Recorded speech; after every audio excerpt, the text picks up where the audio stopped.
a lot of great bar. Man, you're hitting their books and hitting their streets. Won't be hard to find. Telling you questions, asking me to hide. Well, hi, everybody, and welcome to Lies, More Lies, and Damned Media Lies. The title of our podcast is a bastardization of Mark Twain's Lies, Damn Lies, and Statistics.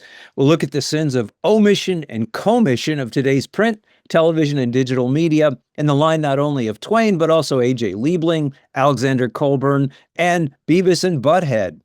I'm Dennis Bro, journalist, novelist, film, television, media critic. And I'm Jalise Dugro, an independent journalist. And we're Bro. And Dugro. Going at the news. Okay, well, we'll open with this piece called House of Pedophiles, about what's been going on in the news this week.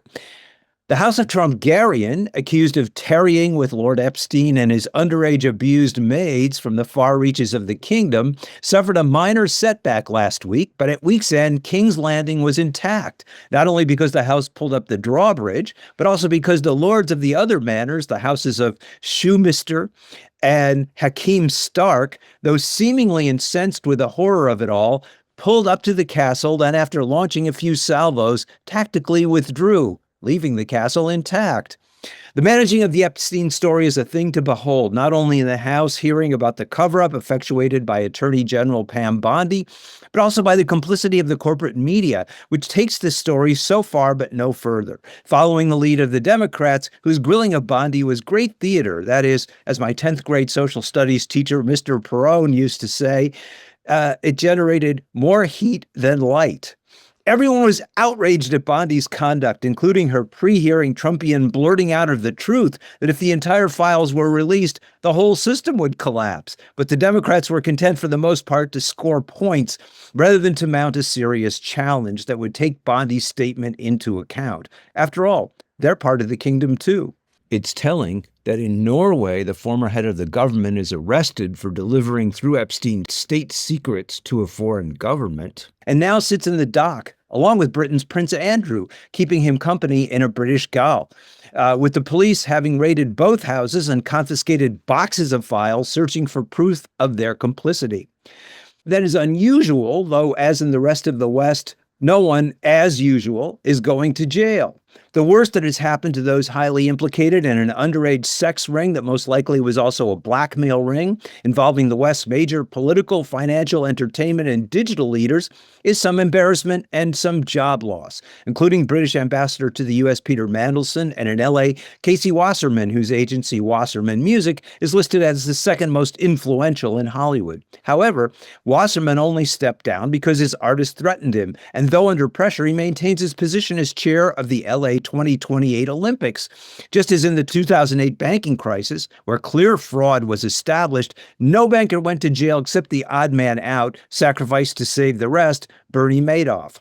So what is being concealed? How is the lid being kept on the story at the same time that it appears what is happening is a tell-all confessional? First of all, as was pointed out in the Bondi hearing, in some cases the names of the perpetrators are being redacted, while the names of the victims are being published, the opposite of the supposed excuse for crossing out names. Secondly, there are still 3 million pages of the Epstein files that have not been released, and in those pages, it is expected that more evidence will appear of Epstein's ties to Israel, either working for Israeli intelligence, the Mossad, as did his mentor, Robert Maxwell, the father of his longtime companion, Ghislaine, in what amounted to an elaborate, what used to be called honey trap, with the cameras rolling on Epstein Island in the parties with underage women. The second part of the cover-up, of course, involves the names of the elected officials, financial and tech leaders, who have been most likely manipulated and are still being blackmailed by what the cameras photographed. Let's look at the media cover-up. The New York Times ran a supposed tell-all story headlined, "The Price of Admission to Epstein's World, Silence," a magazine-length story that never once mentioned Israel and was astonishing for how little it actually revealed about anyone but Epstein. Again, we have the lone criminal, this scandal's Bernie Madoff, the accurate portrayal of whose obvious guilt and complete sliminess asks us to go no further. The Times is at pain to localize the story, noting in another entry, puzzlingly titled, "The Hidden World of an Unaccountable Elite," that course, they're only unaccountable in the Times because they don't want to hold them accountable. That though there are absurd suggestions that, quote, Epstein was a puppet master calling the shots for a cabal of elites, in fact, there is, in the Times' view, proof to the contrary. But all that has been exposed are low-level connections not amounting to much, with his, quote, influencing on American policy making negligible. Heads have ruled, sort of, with the most substantial being the former leader of Norway, who is accused of passing state secrets. But in the U.S., so deeply implicated not only in the now captured mainstream media, but also in the Israeli lobby contributions to the Congress, there's not even a whiff of accusations that there might be any problem with turning over U.S. state secrets to a government which the U.S. is absolutely complicit in supporting, to the point where at the upper levels of the society, there is no conflict between the two. Trump boasts that the richest female in the world, the Israeli Miriam Adelson, has paid for his campaign. Well, Netanyahu has visited Trump 6 times in the last year as the Iran conflict heats up. The Times assures us, even as the dam springs a leak, that it's steady asserting blithely that the matter is settled and justice has been served. And this is how they describe it. In the end, the Times tells us authoritatively, Mr. Epstein was arrested, charged with serious sex crimes, and died in prison while awaiting trial. His associate Ghislaine Maxwell also remains incarcerated. End of story. The rest, any further speculation, as far as the Times is concerned, is worse than useless speculation. It's conspiracy theory and not to be taken seriously. Instead, what we are surrounded with is hoaxes and foreign disinformation. We're told that one debunked claim, which actually hasn't been debunked, is either that Epstein was murdered on the eve of his testimony, where he would be asked to name high-level names of those he blackmailed, which is what the overwhelming majority of Americans believe, that is, they believe he was murdered, or that he is still alive. The reason we're not to believe this is that, quote, authorities said his death was a suicide. Authorities also said Lee Harvey Oswald, Sirhan Sirhan, and James Earl Ray acted alone to wipe out a generation of leaders who challenged the status quo. In the Times anti-conspiracy story, we have a summing up by the expert, a digital studies professor, whatever that is, that the largely redacted first trove of the files for the unwashed, naive non-experts are evidence that something larger remains concealed, as proof that there's more proof somewhere else. This false proof, in the mind of the expert, fuels wild speculation as these false narratives grow bigger and escalate. This is insanity, and a moment where the cover-up reveals itself to be just that. There are 3 million pages yet to be released, and it's far from wild speculation to assume that in those pages are not only the names of the global leaders, and not at a secondary level, as well as the telling evidence of Epstein's own ever-deepened collusion with the state of Israel. Yes, the House of Trumpgaryan still controls the throne, but its challengers, intent on bringing down the House, simply want to install a rival house in its place, while keeping the ruthless machinations by which these houses hold power, including their preying on the underage female peasantry, intact. Stay tuned for further episodes of Game of Pedophiles, as sequels and spin-offs endlessly repeat the same story. And that's our opening salvo. We let England lap us in accountability for the Epstein files, and that is so embarrassing and the most un-American thing ever. We let England lap us. This is embarrassing. It's embarrassing.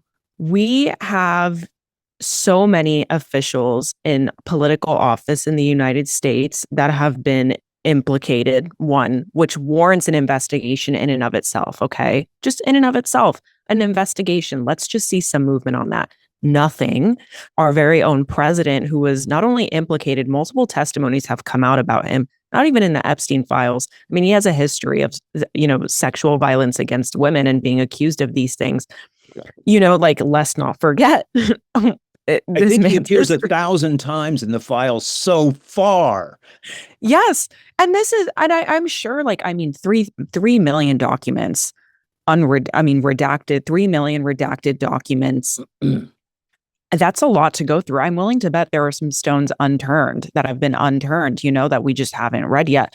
Even then, we have Congress who's been allowed access to the unredacted documents, and several have come out saying, hey, Trump was listed in there with some serious allegations, some serious proof that he was deeply involved in the Epstein ring.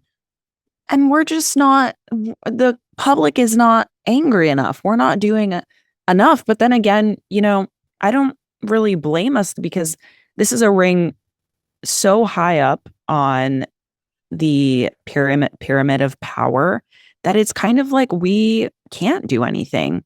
And that's really frustrating. We can't do anything. Well, we can't do anything without the information, but I think Pam Bondi is right. She had a Trump moment when she said if everything was revealed, the whole thing would fall. Yeah, absolutely. And this is a classic tactic by the Trump administration. I mean, something we really didn't even see in Biden era. Like really it's a level of incompetence, but strategic incompetence. It's like a willful incompetence that we really didn't even see in Biden era. It starts with Caroline Leavitt when you have reporters asking genuine, detailed questions. And she kind of rebuttals with this, is your loyalty not to Trump? How dare you approach me here in this press briefing and your loyalty is not to Trump? It's insulting. And it's just like, this is a really bizarre response to somebody who's really supposed to give the American people at least some answers. At least try lying to us. I can appreciate them for being consistent. Yes. What about Bondi's response? Have you looked at the stock market lately? Yes. So that's the point I'm getting to. People think. Exactly. It starts with Caroline Leavitt, who sets this tone. And then we move to Bondi, who also carries the same tone over and this deposition or hearing with Congress, where, a congressman asked her, or a member of the Senate, whichever one it was, asked her, is Donald Trump in the files, or whatever specific question he had asked her. And it was found that she was lying. And he called her out on that in her face. And she just became so explosive. You know what? You all should apologize to Donald Trump and the Dow. It's that's going to be my my get out of jail free card is the Dow. The Dow. The Dow. Don't ask me anything. It's not even I plead the fifth anymore. It's going to be, the Dow. Have you heard about the Dow? It's no longer the Tao. It's now the Dow. It's now the Dow. Yep. Anyways, it's incredibly embarrassing. Yeah. I mean, it's an embarrassing time for America when when it's really the time for peak justice to come into power. We gloat and pride ourselves on our justice system. We're we have one of the best justice systems in the world. We hold the worst of perpetrators accountable. And then we have one of the most sickest cases of just the 21st century. And we're not doing anything about it. That's right. There the government is. We're sitting idle. Yeah. In terms of Game of Pedophiles, next week's episode will be pretty much the same so far. So I want to turn it over to you now, Jalissa, for your segment. Yes. So this segment kind of piggybacks off of what you were talking about, but this specific one is called the Narratives Watch. This segment is going to be about tracking the narratives and media framing through words, through actions inside of the media, and how we navigate that and how this affects the people's perception, and especially around controversial topics like this. So today's theme on the pod appears to be all about power, presidential power, political power. And as Dennis, you previously mentioned, one of the most controversial names that is still connected to the Epstein file is Ghislaine Maxwell. Currently serving a 20-year prison sentence for sex trafficking, is reportedly seeking a pardon or commutation from Donald Trump. And in doing so, she's offering something quite explosive, a testimony that she claims could speak to the innocence of Trump and others tied to Jeffrey Epstein. Her legal team has signaled that she's willing to provide a testimony, including statements that they were not involved in wrongdoing connected to Epstein, but only in exchange for a pardon. Trump has not ruled out this pardon. He has said that it's something he's allowed to do, but he hasn't acted, and the political backlash has been extremely widespread. But this makes sense. The idea that we could offer leniency to a sex trafficker is not something that would quite surprise me. And if the media and public were in an upheaval or uproar about this, I could understand why. So here's the play in plain terms. Trump hasn't ruled out a pardon for Ghislaine Maxwell, but he also hasn't committed to one. And this is a classic strategic ambiguity, leaving his position so vague so he keeps all options open. And it does a few things. It gives him leverage, and it drives the media coverage without forcing an immediate political backlash, but it still keeps Ghislaine Maxwell on the hook. And that's the most important thing. Maxwell's side is offering this explosive testimony, if only pardoned, which is a strategic negotiation tactic. And it's a very smart one in her situation, something that I believe Jeffrey Epstein didn't have the opportunity to truly do. And she's signaling that she has power. This demonstrates that she has some leverage of power here, and it's potentially clear to others, and she's holding it until she gets what she wants. Both sides are playing this long game of controlling the story. And so the strategy isn't just about what's being said, but it's about what is not being said and how that silence is becoming a weapon within itself, which is particularly interesting because I feel like on the podcast, we talk a lot about what is being said. But it's in this case, I feel like it's about what's not being said. And that's extremely strategic, especially in this case. And so what's the problem with Donald Trump? In early 2026, when he asked whether the newly released Epstein files might lead to more arrests like that of Prince Andrew, Trump said that he had been totally exonerated of any wrongdoing connected to Epstein and insists that the investigations found no evidence against him. Coincidentally, the DOJ has also announced that they're not interested, nor will they be releasing any more Epstein files. Go figure. Trump rejected reports that he was informed his name appeared in the Epstein documents, saying that he was never briefed about it. And so what's the problem? His past praise of Epstein contradicts the idea that he was unaware of Epstein's behavior, because before he said he's a great man, he was just interested in women and he liked them on the young side. Also, not to mention the multiple references of his name inside the Epstein files, the direct communication and meets at Mar-a-Lago with Epstein in those Epstein files, and the numerous pictures that have been released in the media of him, Ghislaine Maxwell, as well as Jeffrey Epstein. So, being socially connected to Epstein undermines his no ties framing. And that's it for the Narratives Watch. That's great. Yeah, I love the phrase strategic ambiguity. That's what that's what everybody's operating on. And also I love that you came at the idea of omission, which is as serious in the Narrative Watch as commission. You know, what we don't see, what we're not told. You know? Exactly. And I think it's so important to really call that out and look at exactly what they're not telling us. What they're not telling us is more important than, I feel like is just as important, not more important, but just as important as the things that they're saying, because it's you're complicit when you're not confessing, or obviously it's still a lie if you're not telling the whole truth. Yeah. And now more than ever, the American people are looking for 100% accountability with these files. And that looks like unredacting the files. And that looks like releasing the 3 million more pages of the files. And that it just looks like releasing it to the American people. It's still not enough that Congress is the only one that have access to the files unredacted. That's not enough. It's not enough. Authorities have access. Whatever. Authorities. Yeah, absolutely. And you know, it's just really embarrassing that we let the UK lap us in accountability. This is the most un-American thing ever. It's quite an embarrassing time to be an American. I mean, truly, like, I'm not an America hater. Really, I do love America. I just want America to be better. It's just like a really embarrassing time to be an American, especially with something so serious like sex trafficking, like pedophilia.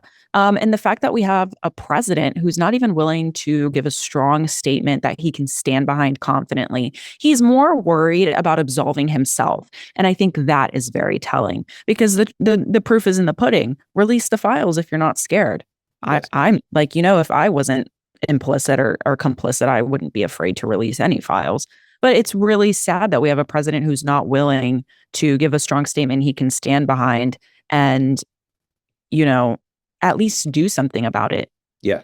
We're not doing anything. I think they may have worked out something, because Ghislaine did appear before a committee, and what she did was she took the fifth on every question that they asked her.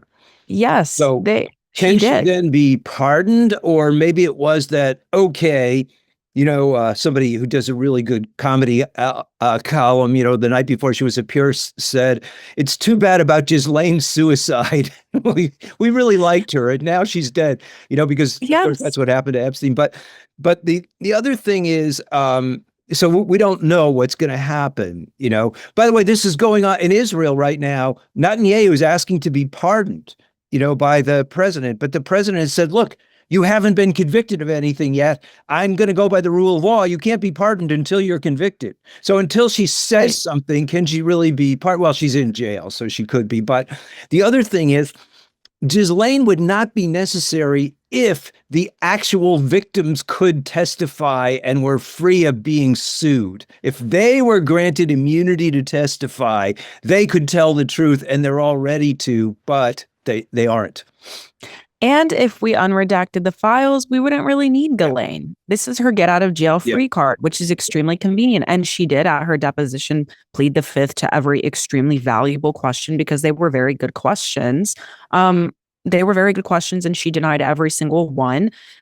Only then after that, her lawyer released that statement that she pled the fifth on his advice. He advised her to plead the fifth so that she could try to strike a deal to significantly reduce that 20-year prison sentence or to be absolved totally and be granted a pardon. I went through the Epstein files myself, and I'll send it to you so that you can go ahead and link it in the podcast of communication between some FBI officials where they said, like, we got her, Ghislaine's in prison. And one of them said, just keep her alive, which is really interesting. I don't know whether that would imply that somebody else would hurt her or she would hurt herself, but or that someone, let's say unnamed, who knows the secret of the Epstein files, quote, committed suicide, which the majority of Americans don't believe. Yeah. And I mean, like, we have a testimony on that as well. I think there was a guard that came out. I don't know if you saw that. Very famously, a guard came out and said, like, hey, some suspicious stuff went on. I went out, they turned the cameras off. I saw somebody being wheeled out. Like, we can't ignore that. That is extremely, I mean, like, they think we're stupid, the cameras went off and then he was gone. Well, and the Times just nakedly asserts it's been debunked. And it hasn't been debunked. There are a good many questions to be answered around this. And its answers we're not going to get anytime soon, unfortunately. Yeah, it's too bad. Okay, so let's move on to our next section, Times Watch. And thank you for our narrative watch. That's really important. Okay, so on Times Watch this week, this is where we review and comment on stories in the New York Times that illustrate the privileged status of those media mavens inside the Washington Imperial Beltway and the New York financial bubble. First up is the cautious buildup of the son of Shah Pahlavi, Reza Pahlavi, as democratic savior of Iran. Pahlavi, raised in privilege in the West and reputed to have never done a day of work in his life, is being floated as the regime change head of the existing Republic of Iran. Pahlavi's father was installed as a dictator after the American CIA and British MI6-led coup against the actual democratic leader of Iran, Mohammad Mosaddegh, in 1953. Mosaddegh had committed the grievous sin of wanting Iran's oil to belong to Iran, just as Maduro in Venezuela had the crazy idea that Venezuela's oil should be used to benefit the Venezuelan people. Both were then disabused of this fanatical notion. The problem, though, is Pahlavi, as they say in the West, has baggage. His father exercised an increasingly more brutal hold on the country in the form of what became his own personal Gestapo, the Savak, responsible for over 300 deaths, and which terrorized the population through arbitrary arrests, leading to imprisonment and torture of political opponents. The hatred of this force by the populace was one of the main causes of the Islamic Revolution. The Times, elsewhere in the story, cautiously optimistic, throws caution to the winds in its headline. Thousands rally for Iran regime change in cities across the world, putting aside the idea that if there are global rallies, thousands is not a lot. And that inasmuch as the Times can claim, while the story centered almost entirely on Munich, with faint echoes in the U.S., though it claims that protests swelled around the world, suspiciously has not a word to say about those living in Iran. That is, those ordinary people who did not flee the revolution, and what they have to say about regime change, which would see many of them slaughtered. So the U.S. can again regain Iranian oil. The Financial Times got in on the action as well, hoping perhaps that British Petroleum, former owner of Iranian oil, could reap some of this whirlwind. Last year, their article had ruled out Pahlavi as unsupportable, seeing him as Iran's Juan Guaido or Maria Machado, that is, Western propped-up figureheads with little support in the country. But their tune is changing as well, as they are now less skeptical about, quote, the campaign to bring back the Shah of Iran, humanizing the lazy son of the despot by recounting his bucolic growing up in Texas. Pahlavi and the bourgeois coterie surrounding him has little chance of winning much popular support in the country, but that doesn't keep the Western media from cheering him on. Should be noted that the same FT that is cheering on this rich scion in exile has also had to disguise the title by abbreviating it of its appeal to an ultra-rich constituency so that its magazine, which is really just a vehicle of advertising luxury goods, formerly titled and spread across the cover, How to Spend It, no longer with oligarchs in retreat, flaunts its title and now just lists it as HTSI, having to retreat to initials. Finally, on Times Watch, a post-mortem on Bad Bunny's halftime Super Bowl extravaganza, a spectacular display of everything that is wildly exuberant about the multi-culti, multipolar world, especially Latin America, and in contrast to the Mar-a-Lago halftime redneck kid rock debacle, exhibiting everything that is limiting in the death's head MAGA world. From the three people settings of the workers in cane fields, the neighborhood bodega, and the struggle on the rooftops with supplying electric power to the houses in Puerto Rico, the bright colors and dynamic movements of the dancers gave the answer to the sparseness of the attempt to squelch this exuberance through the Donroe Doctrine. In the end, Bunny, Benito Antonio Martinez Ocasio, reeled off the names of what he called America, with what we think of as America, Mexico, Canada, and the U.S., bringing up the rear and the U.S. dead last, neatly reversing the Western view of the hemisphere. The Times musical review of the event with longtime old hand John Perales was well thought out, but a follow-up story on how the National Football League came to select Bad Bunny missed the boat. Yes, he is hot, having won a Grammy and boasting excellent sales, but there's another factor in the decision that was not just the NFL, as the story claimed, bowing to its surrogate programmer, Jay-Z. The NFL is looking to expand, and one of its hopeful markets is Latin America, the sign of which was the league's 2025 opener between the Chiefs and the Chargers in São Paulo, Brazil. In that sense, Bunny's listing of all the Latin American countries, which, by the way, equally included Cuba, which the U.S. is currently attempting through embargo to genocide, is also a league marketing gimmick. Not saying that the spectacle itself did not transcend the business ploy, but it is naive not to recognize it and to present the NFL, this more than $23 billion enterprise, as subject to the whims of a single promoter, and that doesn't tell the whole story. And that's this episode's Times Watch.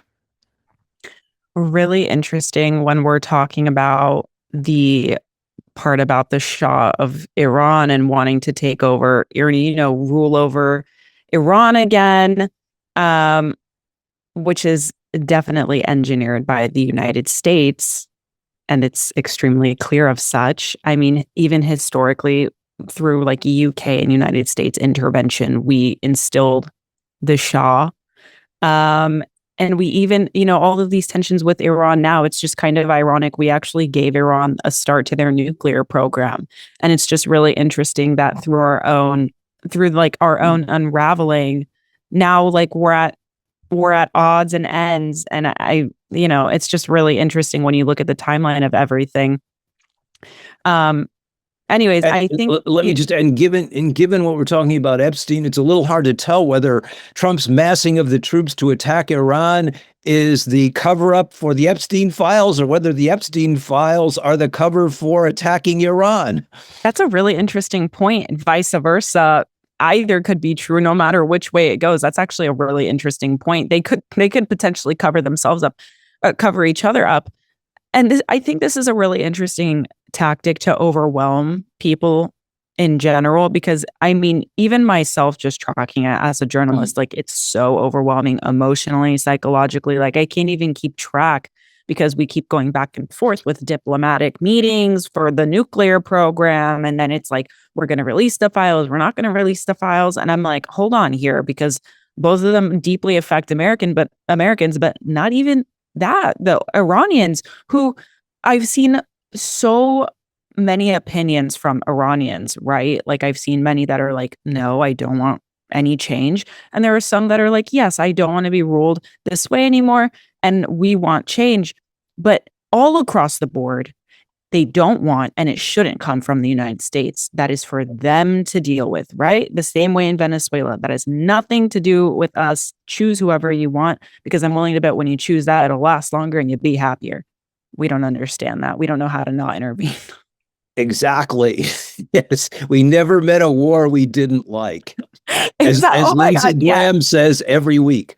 You know, the other thing about the nuclear is that Obama had secured a treaty which worked.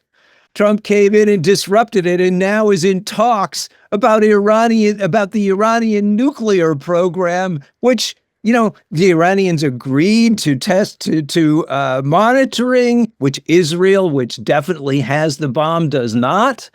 But Trump disrupted it, and now it's his shifting excuse to invade Iran. We had the proposed agreement. Iran agreed. The United States backed out and said, never mind, this isn't working. And it's because they realized they needed something down the road. Yep. And it came from conflict with Iran, which is extremely convenient. The entire Iran, we have made Iran like our own personal pet project. And again, like the word embarrassing doesn't even do it justice, but it's just kind of pathetic at this point. Giving them their nuclear program, installing the Shah. Then Israel was created.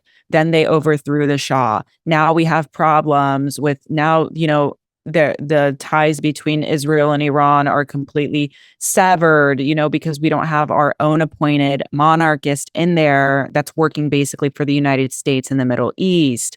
And it's just like now they're kind of the last person. They're the last country really standing against imperialism and United States colonization. And so for that, I'm all for that. Like you should probably absolutely resist that, because we see through the United States, they have a really poor track record when they intervene in any country. It's usually left worse off or just worse than it started. If not even worse, it's just ends terribly. Yeah. And it's really sad. Then we're like, ugh, we have this image.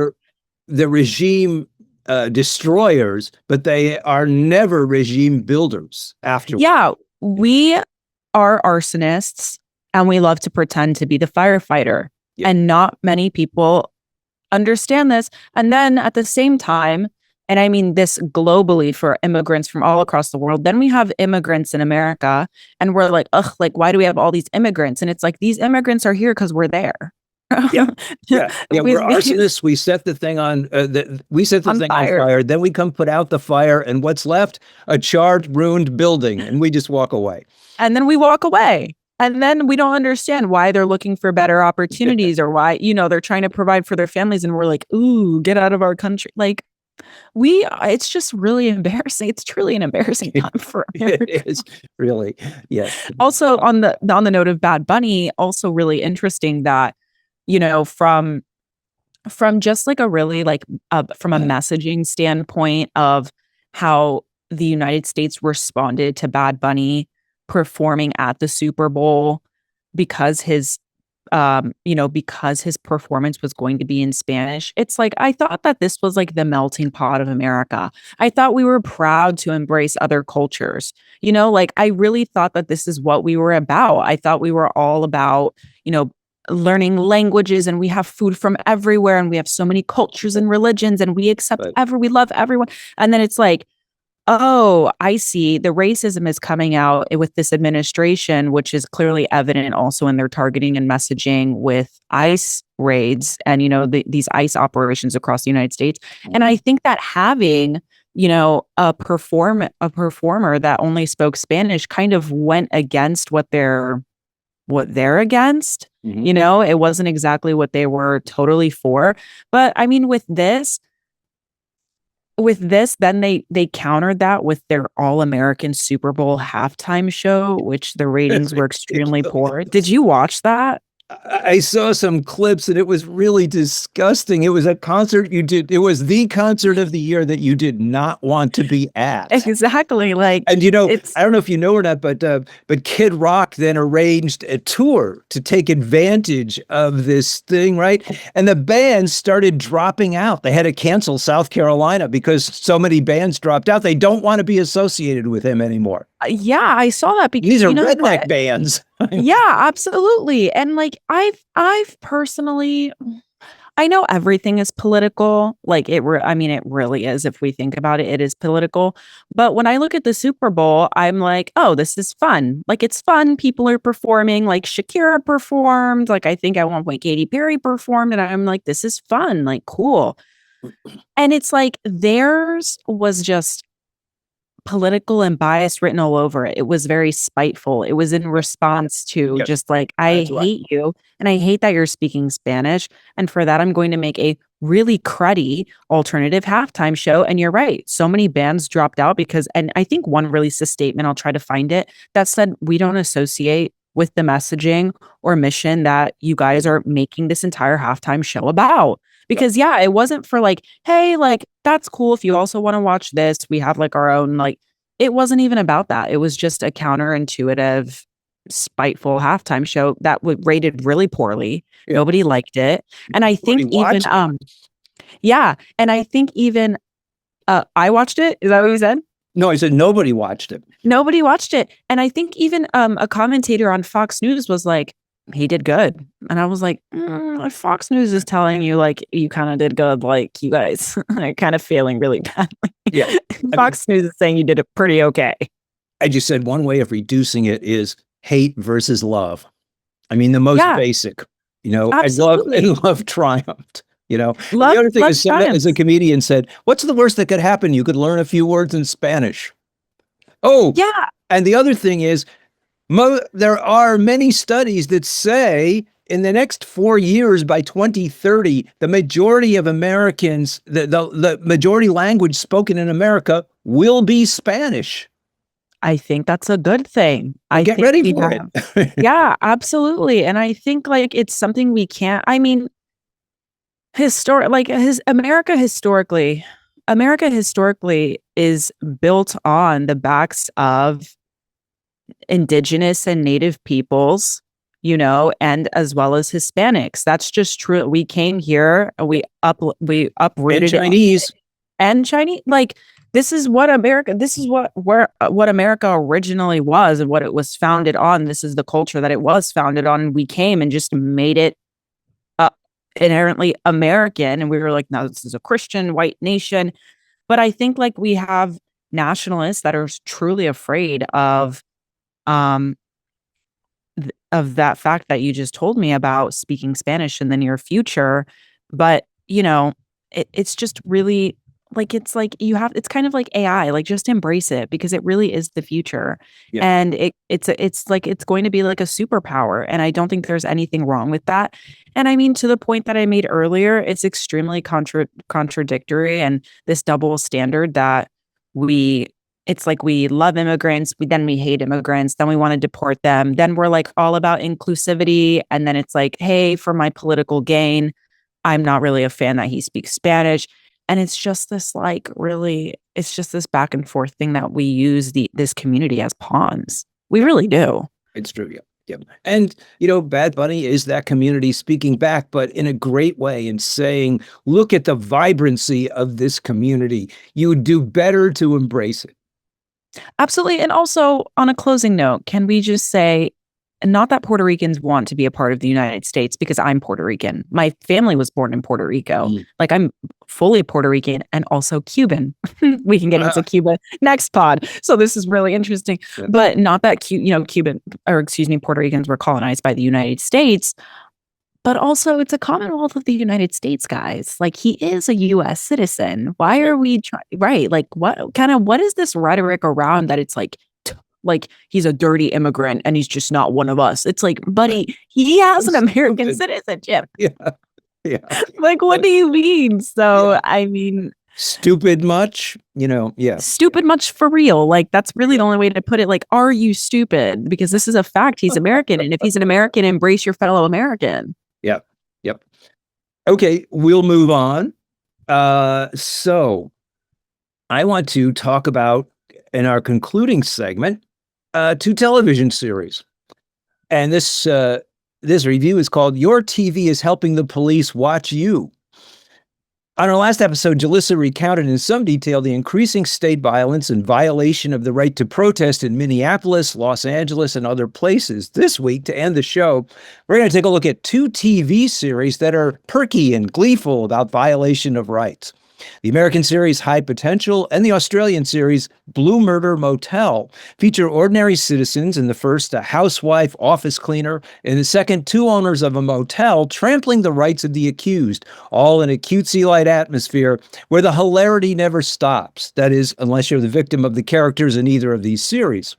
High Potential, which is a hit on ABC and was renewed for a second season, follows the fun escapades of Morgan, an overnight janitor at the LAPD with an IQ of 160 and by day a mother with 3 kids. The series, a combination of more standard ABC Disney family melodrama, that is the network on which it's housed, and CBS police procedural, begins with a series of role reversals. Instead of being an immigrant stuck in a low-paying job, Morgan is a Caucasian consigned to being a cleaner, but who between dusting puts the police on the right track towards solving a murder. The upper echelons of the LAPD, the detectives in this woke fantasy, are African American and Latino, and their sensitivity contrasts to 2 white goon cops on the street who accost Morgan. She bullies her way onto the staff and in solving crimes is distinguished by her utter disregard for 75 years of court protections of police suspects.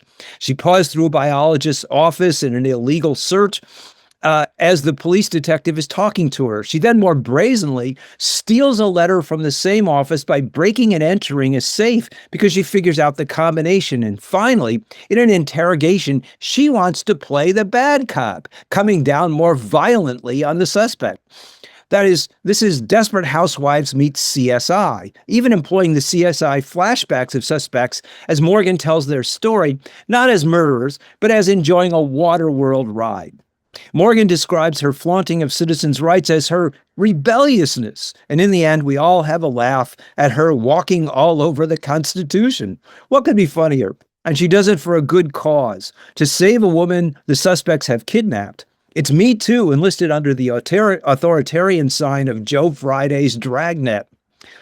Blue Murder Motel, an Australian series, is about a couple of former police detectives from the South Wales Police Force in Australia who retire and buy a rundown motel in New Zealand. The gimmick, alluded to in the title, is that every week there's a murder at their motel, which the couple solve.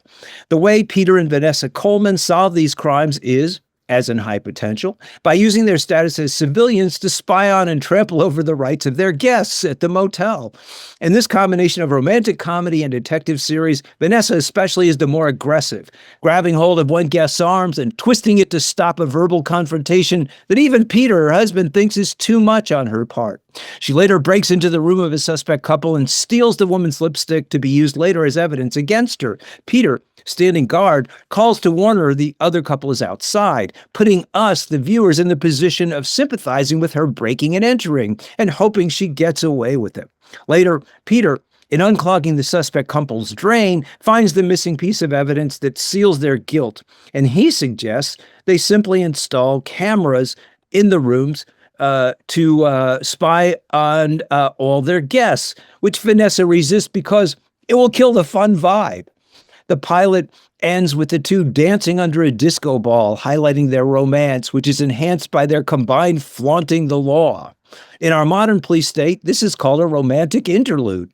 It's not often that a TV series spills directly into the headlines, but the New South Wales Police Force, from where Peter and Vanessa retired, is in the news for the brutality in which they assaulted demonstrators during a rally to protest the royal treatment of the Australian government for the president of Israel, Isaac Herzog, who they accuse of perpetuating genocide.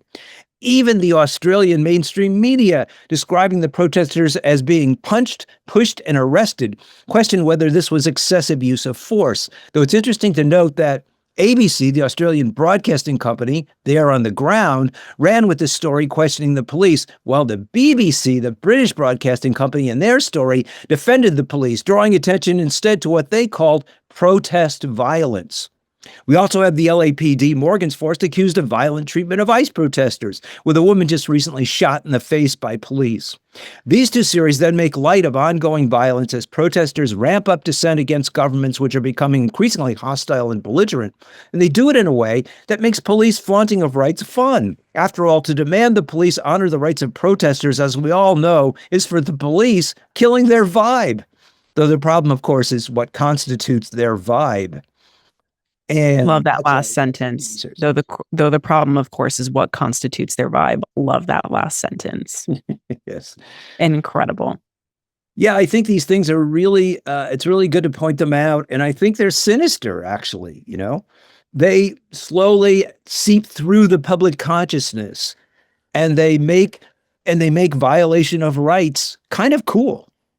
Yeah, I think I said in our previous podcast that we're kind of an unserious generation in some ways, that we've like memeified and televised and kind of like episoded very real problems to the point that when you see something that actually happens in real life, like these protests and stuff, it's not like, wow, this is a grand injustice to the United States and the American people, infringement on their right to protest and right of free speech. It's going to be like, I saw that in 911.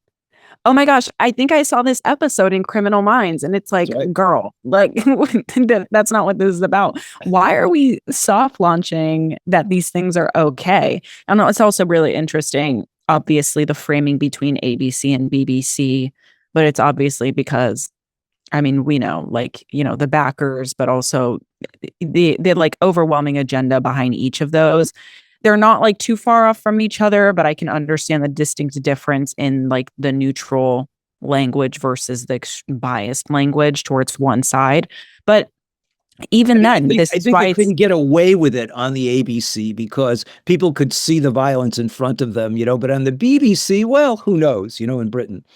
Yeah, absolutely. And I mean, Britain is, I've just seen everything go. I'm sure you've seen all the images coming out of Britain. I mean, they are beating protesters, beating in the masses protesters, water hosing them. It's absolutely insane. And jailing so many journalists. Oh my gosh, I know so many journalists that have been pulled from their home just for commenting on Palestine and the genocide and this, that, like, for things like that they have never taken to the streets or anything. And so it's kind of the same doctrine within Palestine that we're going to lose journalists and real people on the ground giving us the information and images coming out that obviously ABC must just be better at providing and not cracking down in the way that the UK is.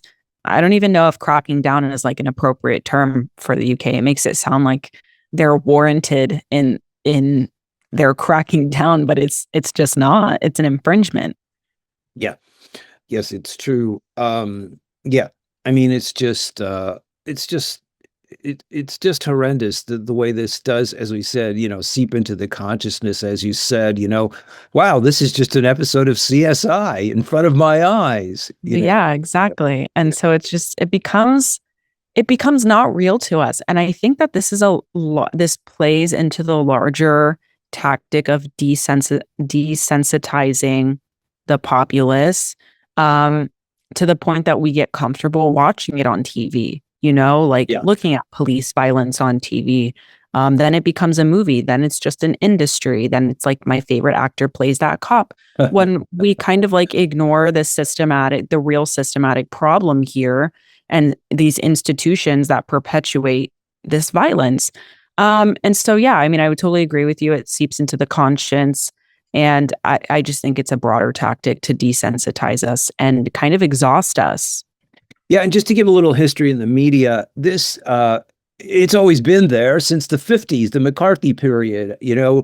We started out with validating the fugitive outsider, and these in these films were sort of in the noir films, we're siding with them. Then we went to the police in the 50s. Well, that kind of disappeared for a while in the 60s and 70s, but it came back after 9/11.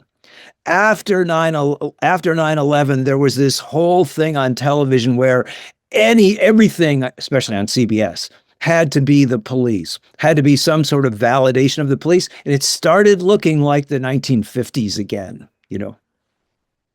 and it's continued. Yeah, history repeats itself. Here we go. Yep. So I guess it's time for us to sign off. We've probably said our piece, and we got to give the audience a break. Well, I'll just say this is Bro And Ducro going at the news. and we'll be back next time with more lies.